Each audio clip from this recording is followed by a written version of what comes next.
You write in the book, there is no faith and no courage and no sacrifice in doing what is expedient.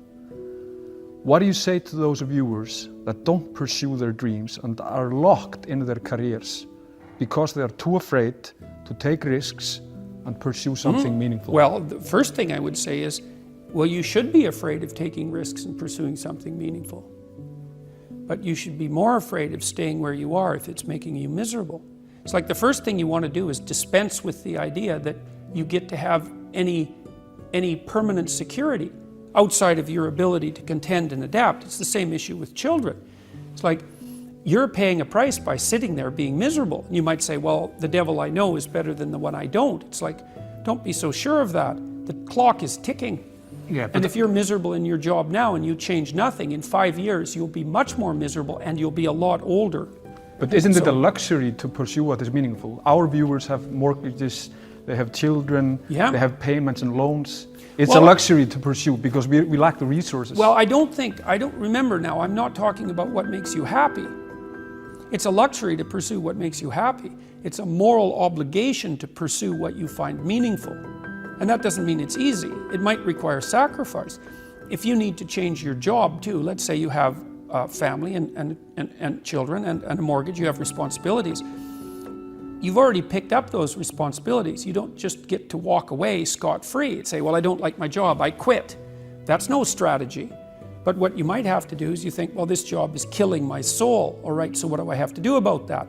Well, I have to look for another job. Well, no one wants to hire me. It's like, okay, maybe you need to educate yourself more. Maybe you need to update your curriculum vitae, your resume. Maybe you need to overcome your fear of being interviewed. Maybe you need to sharpen your social skills. Like, you have to think about these things strategically. If you're going to switch careers, you have to do it like an intelligent, responsible person. That might take you a couple of years of effort to do properly. When you say pursue something meaningful, is it important to have a vocation? I think it's more important to have an ethos, an ethic. So I have a program, for example, called the Future Authoring Program, which is a writing program that enables people to develop a vision for their life and then to develop a strategy.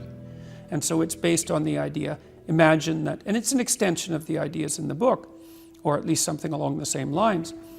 The first thing that you want to do is figure out, imagine you were taking care of yourself, like you were someone you cared for, which is rule number 2, by the way, essentially. Then you should figure out, well, if you could have what you needed and wanted, what would it be? What sort of friends would you have?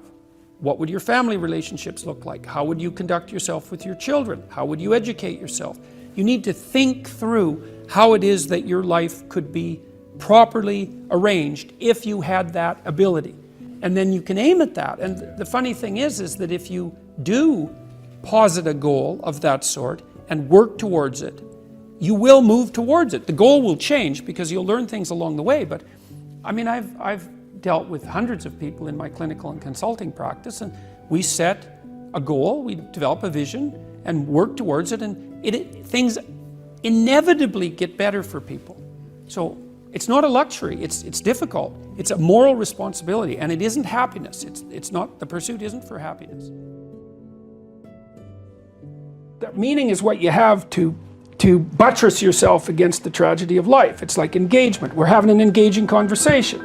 You know, we'll walk away from this, and hopefully the people who are watching, they'll walk away and they'll think that was worthwhile. It's like, okay, think about what that means. It means that despite the fact that you're a fragile, damaged, mortal creature, you found something to do that announced itself as worthwhile. That's meaning. It's an instinct. Like, it's a deep, deep instinct. It's maybe the deepest instinct. It's like a form of vision, except it's not like an embodied sense. It's not a specified sense. Meaning tells you when you're in the right place. And the right place is between chaos and order. And those are real places. Your hemispheres, like your right hemisphere is roughly evolved, let's say, to deal with things you don't understand. That's chaos. And your left is there to deal with things you do understand. And you can't just stay with the things you do understand because you already understand them. And you can't just stay with what you don't understand because then you're lost. Yeah. Well, you need to be in the middle of those two. And you can tell when you're in the middle because everything lines up. and you feel engaged and that what you're doing is meaningful. It's like, that's what you pursue. Expedience is you do the thing that gets you off the hook the fastest right now. Well, you play that game across time, it doesn't work. It sends you down because you're sacrificing the future for the present. Meaning doesn't do that. Meaning says, I'm here where I should be. And you can't tell why, it's just that everything is right. And you get this physiological sense. Right place, right time, right conversation, you know? And that's usually a conversation where you're both trying to expand the way that you look at the world. Well, so you follow this meaningful path. That's your buttress against the tragedy that produces resentment and malevolence. His meaning is the antidote to that. And that's the fundamental religious truth. And it's really true. That's the thing that's so... Life is suffering. That's true. There's malevolence. That's true. Meaning is the antidote to that. Yes. And it's not some kind of fragile epiphenomena. It's the deepest thing. So people need to know that. It's so important to know that.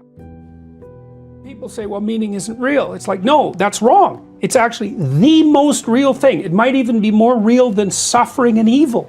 It's possible. And like, I think about this technically, you know, this isn't a metaphysical assumption that I'm making. And you do feel it. You feel it in your body. It's not just a mental thing. It's not an idea. It's a place.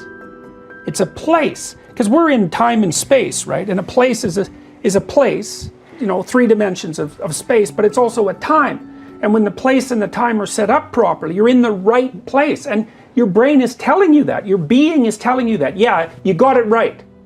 Right? You know, it's going to fall apart because you're not going to be there all the time. Right. You forget that pretty quick often, right? Yeah. Like, that's just part of life. Yeah, well, you say, you know, you go see a great movie.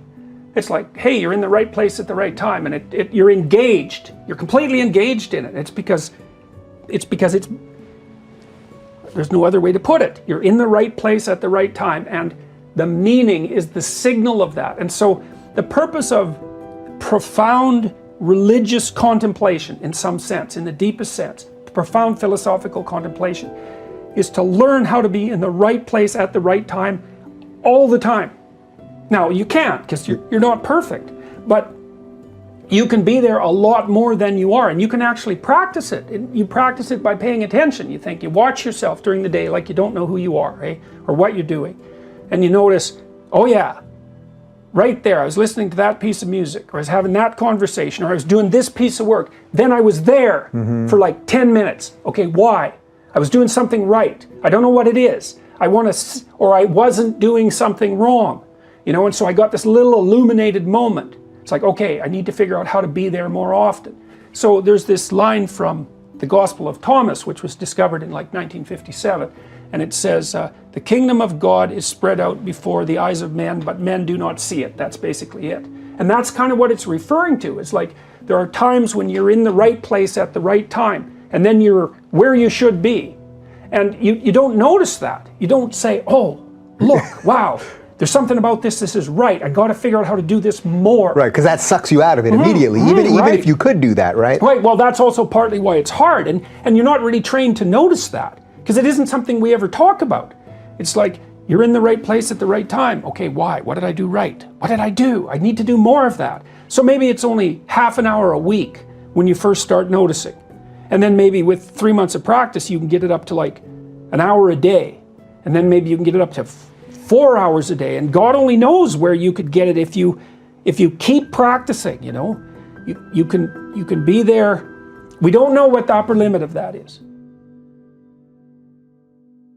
This is when players talk about being in the zone, when you're you're just throwing it up and you're not even thinking, and it's going in and you don't even realize it. Yeah. And often when they talk about it after, that, you know, they won't even realize that, wow, that was a 7-minute stretch. They think of it as a 30-second little thing. That's right, time goes away. Yes, well, that's the Tao that the Taoists talk about. That's the zone. That's the line between chaos and order. And to be there is to be in the right place. That's why people watch sports. Like, part of it's the competition and the victory. And that's all fine. But the serious thing is those moments when you're in the zone with the players, because they're acting out being in the zone, and everyone loves that. in the Quidditch game in Harry Potter, there's two games going on at the same time. There's the ordinary game, which is just a game, and there's the Seeker game. And the Seeker is going after this golden thing that flickers in front of them. And if they get that thing, then they win, and the team wins. Well, she got it exactly right. That little thing, the snitch that everyone is chasing, is actually an ancient alchemical symbol for the union of chaos and order. I don't know how in the world she figured that out. It's called the round chaos. It's unbelievably obscure. If you look it up on Google, I think the only reference to the round chaos is from my website. I learned it from reading Jung. I don't know how she figured it out. Wow. But so the Seeker is seeking this thing that glimmers in front of him, right? It moves everywhere, right? That's Mercury, the winged messenger of the gods, right? And so you're chasing that, and now and then you get it, and everyone wins. So yeah, that's meaning.